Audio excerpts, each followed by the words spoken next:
2020 PCT का paper है भाई। ये जो 15 नंबर की कॉमन ग्रामर आती है ना, उसका है ये पार्ट। ये तुम देख लो, तुम्हें हेल्पफुल होगा दोनों ही टीजीटी और पीसीटी के अंदर।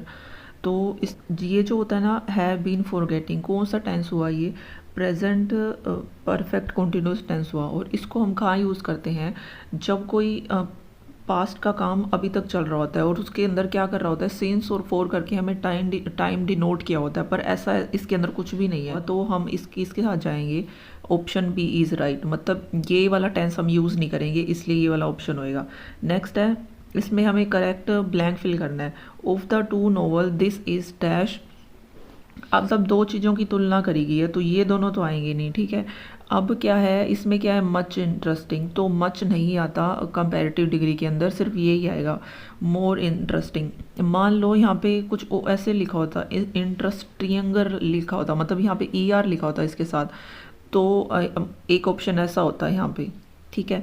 तो तुम वो उसके साथ नहीं जाना, क्योंकि जो इंटरेस्टिंग है उसका कंपैरेटिव और सुपरलेटिव डिग्री मोस्ट और मोर लग के ही बनता है। नेक्स्ट क्वेश्चन है, I have been spending a lot more time with my children, ठीक है। तो इसके अंदर क्या हो जाएगा, हमें क्या करना है, नरेशन चेंज करना है, मतलब डायरेक्ट से इनडायरेक्ट बनाना है। तो क्या चेक करना होता है, ये क्या कह रहा है, पहले तो हम रिपोर्टेड वर्ब भी चेंज करेंगे। तो इसमें क्या है, इसने ही टोल्ड मी ऐसे लिख रखा है। अगले ऑप्शंस में क्या है, देखो सब में ही ऐसे लिख रखा है इसने, ही टोल्ड मी। इसमें एक में इसने ऐसे लिख रखा है, लास्ट वाले में ही सैड। तो ये क्या करने के तरीके होते हैं, इसमें इसने टेंस कौन सा यूज़ किया हुआ है, हैव बीन, ठीक है। तो हैव बीन किस में चेंज हो जाएगा, हैड बीन में चेंज हो गया। जिसमें हैड बीन नहीं है उसको काट दो, तो इसमें नहीं है तो ये कट हो गया, मतलब दूसरा ऑप्शन गया। उसके बाद क्या है, इसमें भी नहीं है हैड बीन, हैड स्पेंट है, ये भी गया। इसमें भी नहीं है, ये भी गया। तो बच गया कौन सा ऑप्शन, ये वाला। मतलब ये वाले जो नरेशन और वॉइस के क्वेश्चन होते हैं ना, एकदम स्कोरिंग होते हैं, सोखे, बस ये देखना होता है। अब जब इससे सोल्व नहीं हो रहा था ना रिपोर्टेड हमारी वर्ब से, तो हम इधर से सोल्व करेंगे कि इसमें कौन सा इसने वर्ब लिया हुआ है जो रिपोर्टेड स्पीच है उसके अंदर, उसके अकॉर्डिंग एकदम से इजी सोल्व हो गया। नेक्स्ट क्वेश्चन है, इसमें करेक्ट प्रेजेंट परफेक्ट कॉन्टिन्यूस फिल करना है हमें। प्रेजेंट परफेक्ट कॉन्टिन्यूस का क्या स्ट्रक्चर होता है, has have been plus verb की फर्स्ट फॉर्म और ING। तो ये एक ही ऑप्शन में है, कुछ और पढ़ने की जरूरत ही नहीं है, तो ये D ऑप्शन सही हो जाएगा। ये जो क्वेश्चन है ना, the growing number of visitor वो डैश द फुटपाथ। तो अब क्या है, ये क्या बोलता है कि जो द नंबर ऑफ करके कुछ लिखा होता है ना, उसके साथ हमेशा सिंगुलर वर्ब आती है, तो ये प्लूरल वाली कटेगी। तो अब ये जो दोनों ही ऑप्शन है ना, ये दोनों ही राइट है। तो अगर हम B ऑप्शन लगाएंगे ना, इज डैमेजिंग, इसका मतलब हो जाएगा कि ये लोग क्या कर रहे हैं, फुटपाथ को ख़राब कर रहे हैं। और अगर वो डैमेज लगा देंगे तो इनके द्वारा क्या हो रहा है, फुटपाथ को ख़राब किया जा रहा है, ठीक है। तो ये दोनों ही राइट होंगे। ये ग्रेस में गया था क्वेश्चन। इसका पैसिव बनाना है, someone has picked my pocket, ठीक है। तो क्या इसका आंसर हो जाएगा, my pocket has been picked.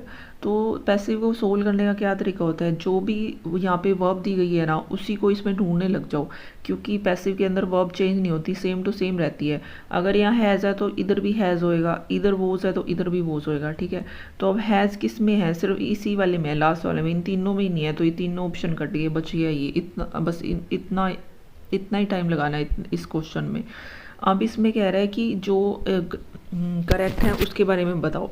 ये जो होता है ना, नो सूनर डिड, ठीक है, ये वाला क्वेश्चन इसको कैसे करना है, ये बहुत से पेपर में आ चुका है। तो मैं तुम्हें बताती हूँ ये आया कैसे हुआ है। दो तरह से आया हुआ है। एक तो ये जो दे रखा है इसी तरह से, ठीक है। एक एरर वाला आया हुआ है, ऐसे करके लगा देंगे कि एरर ढूंढो, ठीक है। एक ब्लैंक वाला आया हुआ है, यहाँ ब्लैंक दे देंगे यहाँ, ठीक है, कि बताओ तो एरर कहाँ है। देखो डिड के साथ क्या आएगा, हमेशा वर्ब की फर्स्ट फॉर्म आएगी, तो ठीक है, ये याद रखना। तो सब में ही वर्ब की फर्स्ट फॉर्म लगा रखी है, ठीक है। तो अब इसका एक और बस सिंपल सा रूल है कि नो सुनर डिड के साथ हमेशा देन आता है, THAN वाला। तो ये वाला हमारा ऑप्शन है, ये सही हो जाएगा। तुम इसको याद रख लेना। एक को पेपर के अंदर यहाँ ब्लैंक दे रखा था और ऑप्शन दे रखे थे THAN THEN वैन ऐसे करके, तो इसका ये आंसर होगा।